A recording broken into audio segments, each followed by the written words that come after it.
he reaches the office 20 minutes late. Traveling at 4 kilometers per hour, he's 20 minutes late. If he's traveling at 6 early. So there are two conditions here. Traveling at 4 kilometers per hour, he's 20 minutes late. 6 kilometers per hour, he's 10 minutes early. Find the distance from home to office. Find the distance from home to office. That's a question. These kind of questions, whenever it's based on two parameters which are inversely proportional, as in this case, and that's a very important concept. Speed and time, they are inversely proportional. Here two conditions are given for speed and time, or two cases are given. Then there is a direct method using, I'll call it as percentage equivalent method. Using percentage equivalence method, we can solve not just, again, it's not just for speed, distance, time. This is something which you can replicate across topics in arithmetic, or across topics whenever the parameters are inversely proportional. How will you do that? Okay, listen here. Find out, we'll solve it in terms of percentages. Very easy to learn. And without writing, you can mark the answer. This is a very basic question. It's below cat level, but something which you can apply it in even in difficult questions. There's a 50% increase in speed. 4 to 6. What you need to do is assume anyone as your original case. I'll take this as the original case. 4 kilometers per hour, I'll take it as the original case. Then find the percentage increase in speed. 4 to 6 percentage increase is 50%, or 50% or 1 by 2. There's a 1 by 2 increase in speed will always result in 1 by 3 decrease in time. 1 by 2 increase in speed will always result in 1 by 3 decrease in time. That is the rule. 1 by 2 increase in speed will result in 1 by 3 decrease in time. Not just speed and time. That's important thing. This is speed and this is time. This is applicable for any two parameters which are inversely proportional. If you know this rule or shortcut, answer is almost direct. He is increasing his speed by 1 by 2. By doing that, he must be able to save 1/3 of the original time according to this rule. That time saved is the given data. What is the time saved? Here it's 20 minutes late, here it's 10 minutes early. So times difference between two cases, time difference between two cases is not 10 but 30. That time difference is 1 by 3t. 1 by 3t is 30 minutes. That means t is equal to 90 minutes or 1.5 hours.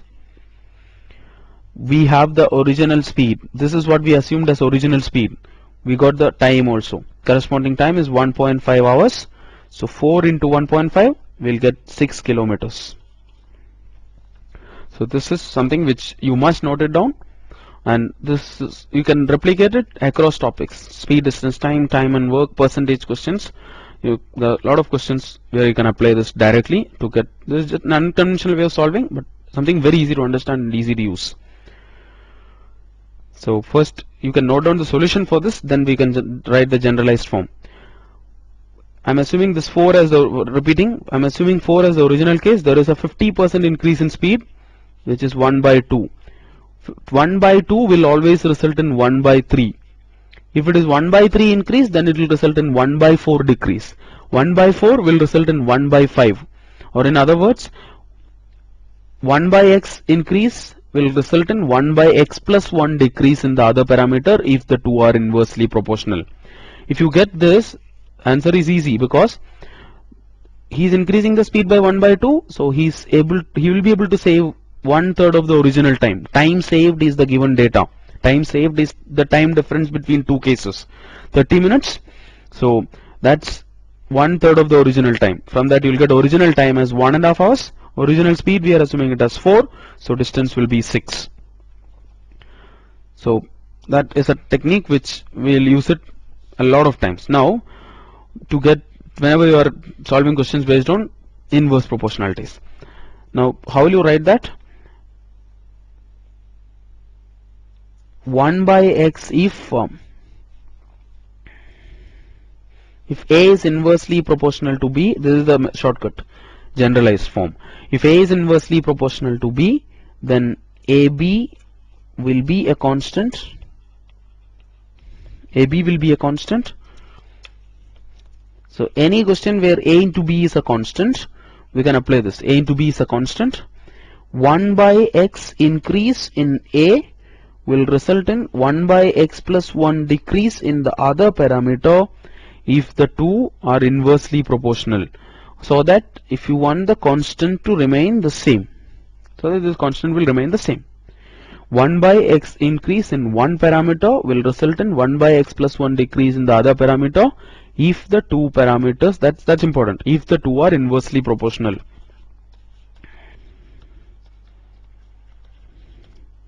This is something which you can use in as a useful shortcut in arithmetic. Something which all of us know, this inverse proportionality, but normally we don't use this for solving questions. Start using it to save time in arithmetic. Now I'll just give you a few more examples where you'll get, so it's like, suppose if you get something like xy equal to a constant, then you can apply this over there. And why you can apply it in speed, distance, time? Because speed into time is a constant. If the distance, if it's a constant, then if distance is a constant, then s into t is a constant. In area, length into breadth is area. If that's a constant, if area is constant, then also you can apply this. I'll just show you. And time and work also you can apply this, because the time and work, what are the two parameters which are inversely proportional? Efficiency and time taken. Time and work, efficiency and time taken, they are inversely proportional. So all these topics you can use this. I'll just show you, wherever you can take xy equal to a constant, you can apply this method. Let's see one more very basic question. If I give you a question like this, price of sugar, you must have seen questions like this. Price of sugar is going up by 20%.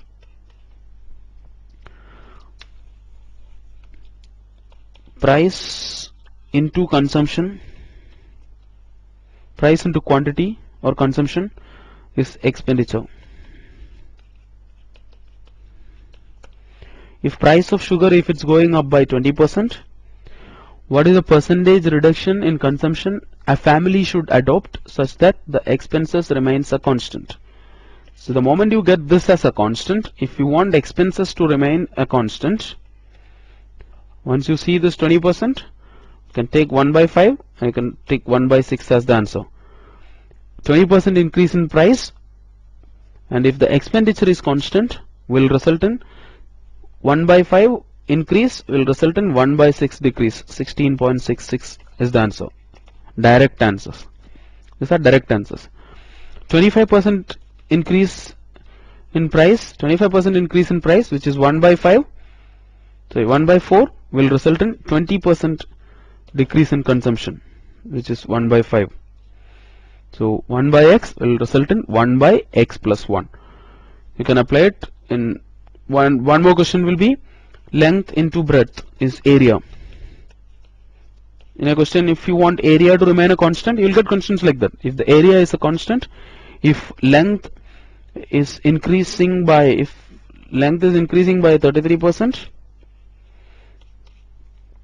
if you increase length by 33%, breadth you should decrease it by length, if it's increasing by 33%, breadth you should decrease it by 25%. 1 by 3 and 1 by 4. This is all solved. Converted into percent fraction. So you can take 1 by x increase resulting in 1 by x plus 1 decrease. So these are just a few basic types of questions where you can apply that. We will see more questions based on this shortcut as well as the previous one.